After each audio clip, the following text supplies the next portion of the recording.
Oh no. We lost access.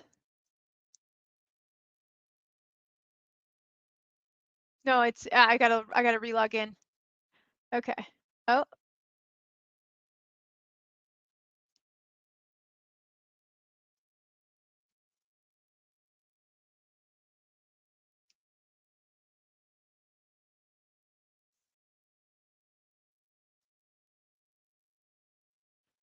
all right. I got logged out of Facebook, so I had some difficulty. I apologize for being a little bit late, and thank you guys for putting up with that. Hopefully, everybody is able to connect now that I'm in and had to. It's always like that, right? You got to re-log into social media at the moment you're going live. We just roll with the punches. So, as you guys jump in, comment in the chat where you're coming from so that way I know where our audience is. I'd also love to know what's something that you'd like to get from today's session. Like maybe it's something you're struggling with or maybe a question that you have. I do have the chat up. If you're joining me from Facebook or YouTube, I can see the comments. You just have to post there. I will be looking at them and make sure to answer any questions that you guys have as you're coming in. So recently I was able to attend a session with Tom Ferry in Chicago for the Team Plus Team Leader event. And he shared a slide about 8 ways to drive performance and looked at it almost like an audit of what are you not doing? And I thought, man, that would make a fantastic session to do. So that's what we're going to dive in today. We're going to talk about 8 ways to help you drive productivity, production, performance, whatever you want to call it. And the purpose of today is to think outside the box and hopefully come up with something that's going to help you get just a little bit more competitive. Okay, so the resources for today can be found at the Resilient Realtor stuff. Kelsey will post them in there. You guys will have them. If you know anybody that's looking to join a team here in the Phoenix metro area, make sure to go to joinbighelper.com. We can discuss what that would look like as an opportunity with the team. So the very first one that we're going to jump into of the 8 ways to drive productivity or performance is to start to think about knowing our financial musts versus our goals, right? So let's just talk about understanding the basics. Every year we do business planning and we start to discuss what do I actually need? Like, what is my monthly nut? How much money do I need to keep the lights on, to feed my family, to make my car payment and my mortgage, right? Those are your musts. And understanding what your financial musts are is one of the first steps to really being able to figure out, am I doing enough to cover what my financial needs are? And then you have this other piece of understanding your financial goals, right? What are the other things that you want to do? Are you looking to get out of debt? Are you looking to and buy an investment property, right? There's a lot of other things, or maybe you're saving up for a vacation or something else that would be super fun. But understanding the money constraints of needs and wants and goals are going to help you go beyond the basics, right? And then once you have that number, backwards map it, right? Here in real estate, it's pretty easy. It's like, what's your average sales price? What's your average commission?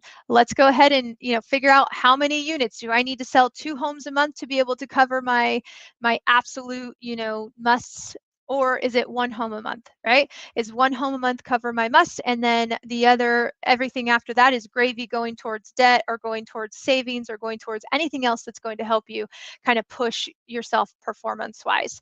I got to be honest, sometimes something that I see is that I'm getting distracted by the noise.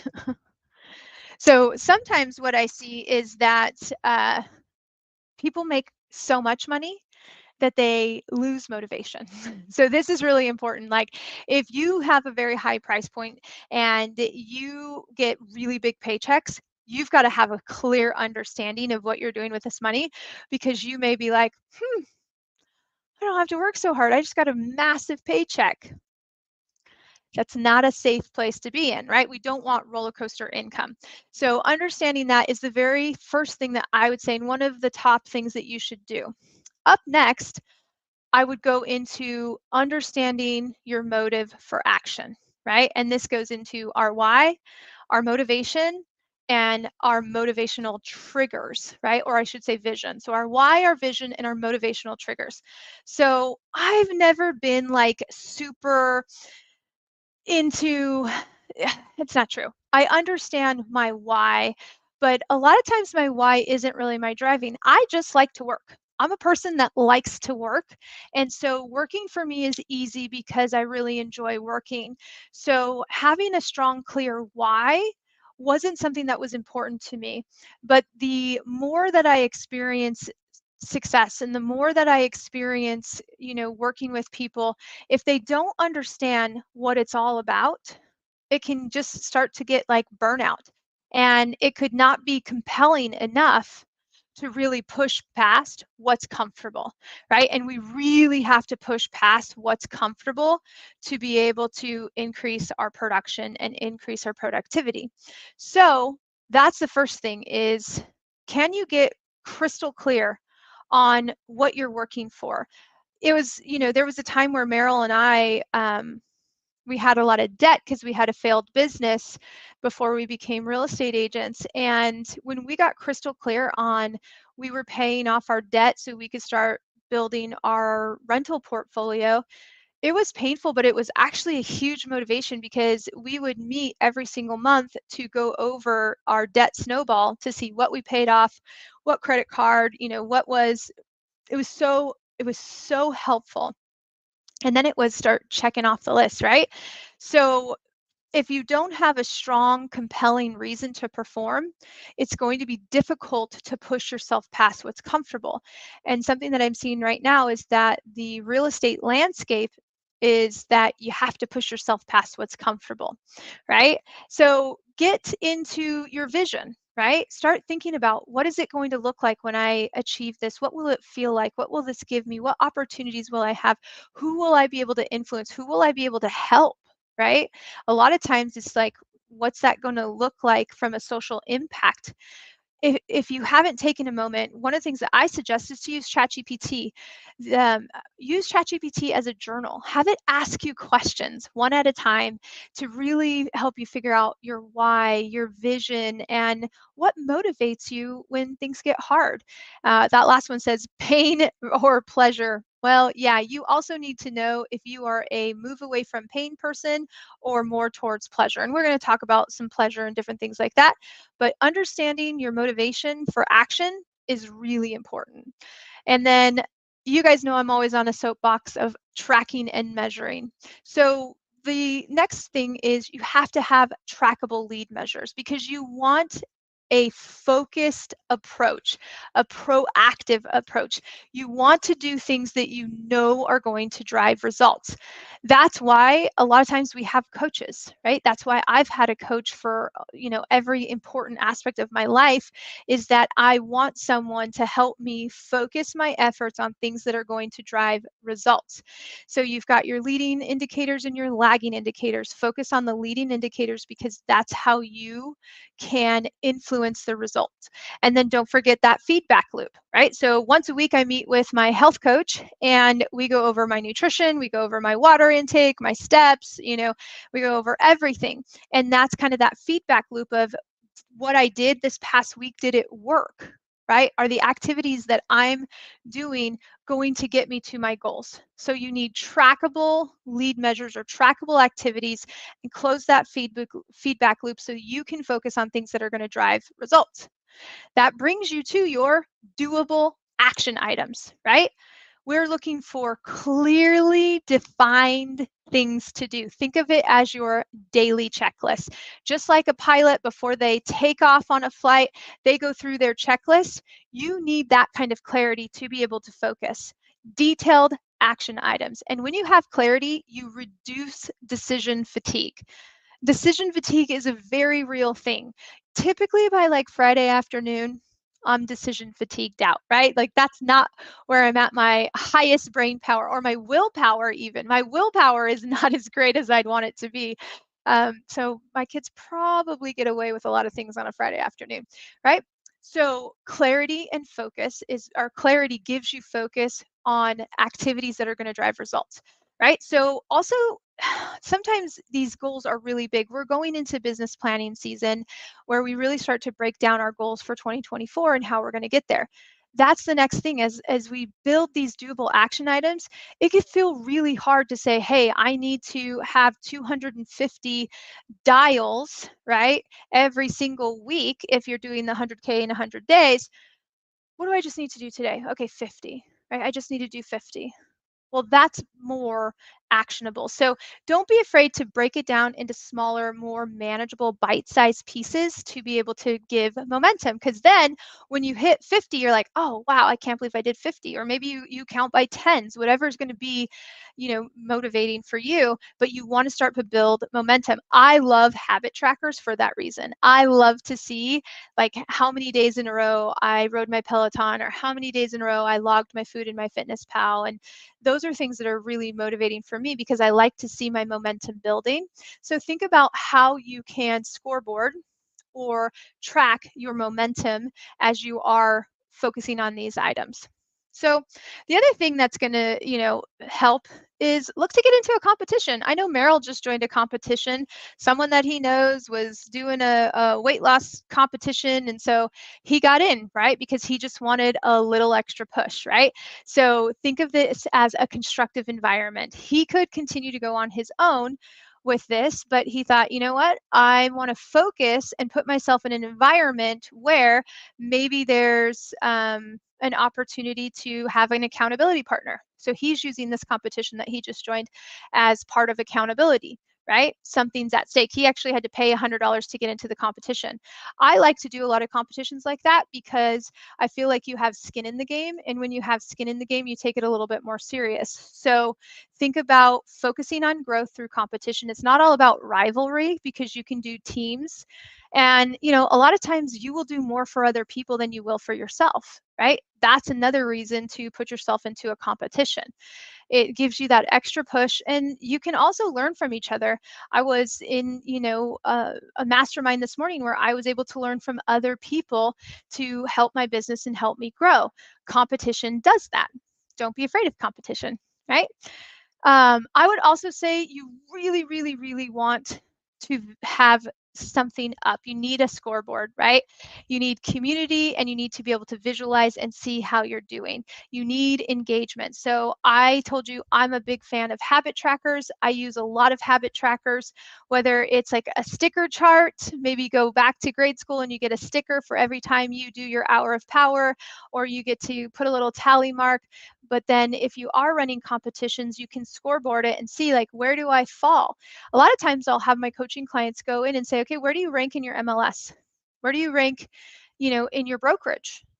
Are you happy with that ranking? Right? Like, are you performing at the level that you want? So definitely have something visual up, scoreboard it so that you can get engagement. And if you're a team leader, you definitely want this up and visual because you want them to see and to feed off of that. The next piece kind of goes into that is you need to be able to recognize and reward yourself. There's a big part that's just the human psychology. People like positive reinforcement. It boosts morale, right? It encourages repeat behavior. So when people are making their calls, when they're logging their calls in the CRM, or when you're setting appointments and you're doing the things that you're supposed to do, what does that look like in terms of a reward? What does that look like in terms of recognition? Make it count. I would say tailor it, right? So this kind of goes back to, are you more away from pain or more towards pleasure? Either way, figure out what it looks like for you to reward yourself. Put together some milestones, right? So again, if you've got a big, huge goal and a massive reward on the end, what are the milestones that you can reward yourself in between? And some people like public recognition. Some people just want money, right? So you got to figure out what's good for you and how you want that. And then think about the people that are helping you along the way. What does that look like for them, right? It also, with recognition and reward, it helps with that feedback loop, right? So again, what are the areas of improvement that we're looking for? Like, you did really great on this. These are your strengths. If anything, I can see that we need to X, Y, and Z to help you get to the next level. So if you don't have a mentor, if you're not in that position where the one that we just said, community and competition, this is where I would take that feedback loop and I would put it in front of my peers or my coach and say, okay, what do you see? Right? What am I doing to hold myself back? What could I improve? And as long as you have a growth mindset around that, it's not going to be an issue. Do you know what I mean? Like, sometimes it can be humbling, but it's also great. I know if I'm doing something wrong, I want someone to tell me so that I can get to the next level. And, if I can break through and do more, I'm all for that. And then I would say that you also need to invest in skills and training, right? So, number one, personal growth. This is going to increase your confidence. This is going to give you more opportunity, because as your confidence increases, you have more conversations, you're going on more appointments, you're going to get a better conversion. So that's even more opportunity, right? Think of it as doing more with less, or just being more efficient. But you're also future proofing, right? You're staying relevant. Recently, I took an AI course, not because I'm a computer programmer or anything like that, but I realized that, artificial intelligence is here to stay, and I better learn how to use it. So I took a course, right? I'm investing in myself. I'm investing in my personal growth. That's future proofing my job, right? But it also shows that I've got relevant skills and I'm adaptable. Right? Think about when, this was before I was a real estate agent, but think when they had a book of listings and then it went to an electronic MLS, right? Think about when we went from carbon copy contracts to a electronic signature digital contract. Are you relevant? Are you future proofing, right? But then also just your value proposition. The more that you invest in yourself, the more credibility you have, right? That you're able to say that, oh, I have been trained in this, or I have been certified in this, and you're staying relevant with the times. But overall, I would say investing in yourself will help you make more money. Like, hands down, you will make more money when you invest in yourself. So that could look like reading specific books, having a book club, attending different classes, attending masterminds, buying a course. All of those things are good. I would say also make sure it's in alignment with your goals, right? So if you've got a goal to increase your conversion at open houses, maybe you take some training, or you read some books, or you practice some skills around that, just to overall help you. So that's pretty much it for today. Those are the 8 ways that you can drive production or performance. As you are thinking about those, I put up my QR code. This is a good practice for all of you guys. Make sure you're asking for a review. So if you found this helpful, go ahead and jump over to my Google business page, drop me a review. I definitely will respond. And in the meantime, if you have any questions, if you need any help, if you are stuck, please feel free to reach out. And if you know anybody looking to join a team here in the East Valley, we would love to bring on someone that wants to work hard and is willing to learn and is super coachable. Thank you so much for coming to class today, and let's go help some people and stay focused on what really matters.